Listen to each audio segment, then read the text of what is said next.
import goods. You said Peter, we would get you tariffs. can keep talking over me, but everyone can hear that you're not not answering the question. Okay? Yeah, you're not answering my question because you haven't allowed me to make my case. £9.6 billion I'll worth. answer your question. Okay. Just let me tell you some of the lies that the Remainers said, right? No, because that's not what the phone-in is. The phone-in's not that. I want you to answer the question of whether or not... I've answered it, and now I'm going to go on to What was your answer? What is up, everybody? Harry here. This is James O'Brien on LBC with a caller named Peter who says the toxicity has gone from the Brexit debate right before things get genuinely heated over whether the UK-EU trade deal delivered tariff-free or frictionless trade. That distinction actually matters a lot, and I've checked the real OBR figures behind the 4% of GDP number O'Brien cites. It's a real, still standing forecast, though worth being precise about what it actually measures. Let's get into it. Peter's in the New Forest. Peter, what would you like to say? Hi, James. Hello, mate.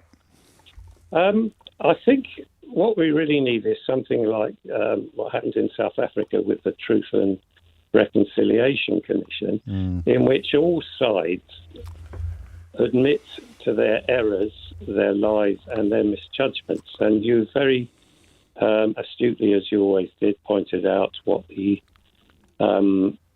Brexiteers got wrong, but yes. you don't say what the Remainers got wrong. You've consistently said it was going to be a disaster, but it hasn't been a disaster. There has been no Brexit disasters. There's been pinch points, there's been difficulties. But using language 4% of GDP for the foreseeable future is a disaster. That was a projection. That's Goldman Sachs, mate. That's the projection that Rishi Sunak used to use to be a hedge fund. To be a hedge fund manager. That's a projection, and it hasn't happened. Well, it has happened. No, it hasn't. Goldman Sachs have been pulled up for wrong predictions in the past. Can I just give you some of the untruths that were predicted by the Remain? Are you here to demonstrate that the toxicity hasn't gone away, and that people like you, despite winning, are still bitter about things that were said by the other side 10 years ago? I'm not bitter at all. I'm trying to explain why I think the toxicity has gone, because people like yourself realised you got it wrong, and therefore you're it's no good giggling. I can't help giggling. Giggling's allowed. Well, Come on, giggling's allowed. Right. If people say funny things, we're allowed to giggle. All right, you are. Well, so what did I get wrong? Let me tell you some funny things that were said. No, tell me what I got wrong. Yeah, well, I think you can either agree with these. I think you agreed with all of these. I don't listen to. No, tell me what I got wrong. George Osborne said house prices would fall. Tell me what I got wrong. I think you repeated that at the time. I can assure you that I didn't. I was working for the BBC at the time, so I was scrupulously impartial. But what did I get wrong personally? I'm talking. No, don't. You always do this. I'm talking about. You literally just said you realise you've got everything wrong, and that's why the toxicity is diminishing. I'm perfectly entitled to respond by saying, "What did I get wrong, Peter?" About the Remainers. What did I get wrong? Well, I'll tell you two huge mistakes you made on your show. You said that the four freedoms were indivisible and that we would not get tariff-free trade. No, frictionless trade. No, you said tariff-free trade. Frictionless trade, Peter. No, you were wrong. You said tariff-free trade, and I've asked your producer to go back because you didn't expect... Frictionless trade, and there are tariffs. There are tariffs in place. It's on services. It's largely tariff. Try and import a crate of tomatoes from France.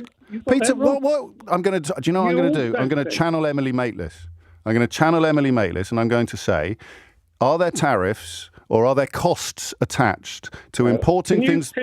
Peter, you must let me speak. No, you must let me. I'm not allowed to giggle, and now I'm not allowed to speak. So the question is very simple. You're not allowing me to speak. Peter, I have to ask you a question before you can answer it. No, you said we've got a degree. Does it cost more to import goods?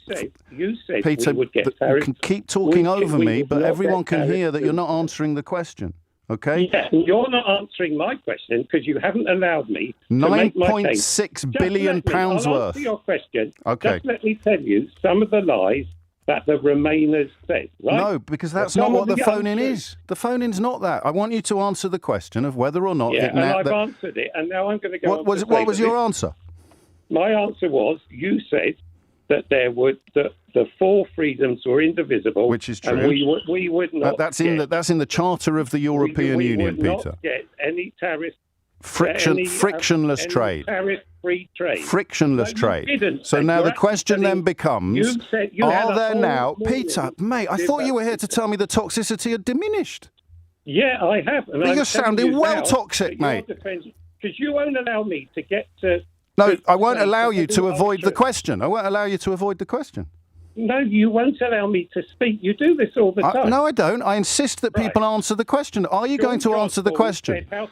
Are you going to answer the question? The CBI, I've answered the question, and now I'm asking you to move on. The CBI, sponsored by Price Waterhouse, and you repeated this afterwards, said that unemployment would reach... I think we can all agree I'm never going to be Emily Maitlis, am I? Watch the tariff-free versus frictionless distinction closely, because it's the actual crux of this disagreement, and it turns out to be a real technical distinction rather than semantics. The UK-EU Trade and Cooperation Agreement genuinely did secure tariff-free and quota-free trade on goods for products meeting rules of origin requirements, which the OBR's own analysis notes actually goes further than a typical free trade agreement. So on tariffs specifically, Peter has a point. There generally aren't tariffs on qualifying UK-EU goods trade. But O'Brien's specific word, frictionless, is doing real work here and describes something different. The customs paperwork, rules of origin certification, and new non-tariff barriers, especially in services, which made up 42% of UK exports to the EU before Brexit and saw no equivalent access preserved. The OBR's own analysis is explicit that it's this non-tariff friction, not tariffs, driving the long-run economic cost they've forecast. So both men are describing real things. They're just each emphasizing a different half of the same trade deal.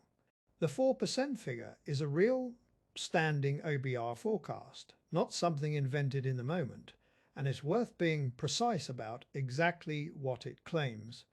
It's a projected long-run reduction in UK productivity relative to the counterfactual having remained in the EU phased in over roughly 15 years from 2016, not a claim that GDP has already fallen by 4% in absolute terms as of the OBR's most recent public assessments. They estimated around a third of that long-run effect had already shown up in the data, consistent with a slow cumulative process rather than a sudden shock. That distinction, relative long-run projection versus already realized absolute loss, is worth holding on to because collapsing the two makes the claim sound either more alarming or easier to dismiss than the actual forecast supports. It's fair to note this figure isn't universally accepted either. Critics, including some free market economists, have challenged the OBR's methodology and argued the estimate rests on external studies that predate the actual detail of war. The TCA, on the other side, several more recent independent analyses, including from NIESR and other academic economists, have put the long-run cost even higher than the OBR's 4%, in the range of 5 to 8%. So while the exact magnitude remains genuinely debated among economists, the general direction, a meaningful and lasting reduction in trade intensity and productivity linked to leaving the single market, is the dominant view across the studies that have looked at it, not a fringe claim. It's worth naming what this specific exchange actually resolves and what it doesn't separate from the broader tone of the call. Peter's claim that there's been no Brexit disaster and O'Brien's insistence on the 4% figure aren't quite arguing about the same thing. One is a claim about visible, immediate catastrophe. The other is a claim about a slow, cumulative, statistically measured drag on productivity that falls real but doesn't necessarily look dramatic in daily life. A gradual, compounding economic cost and the absence of an obvious single dramatic event are actually in contradiction, and treating "I haven't personally noticed a disaster" as evidence against the long-run macroeconomic forecast is a different kind of claim than either side quite states outright, even though it's doing real work in how the disagreement unfolds. If breakdowns like this are useful to you, get subscribed to Harry Unfiltered, and I'll keep checking the specifics as carefully as this deserves. One call at a time.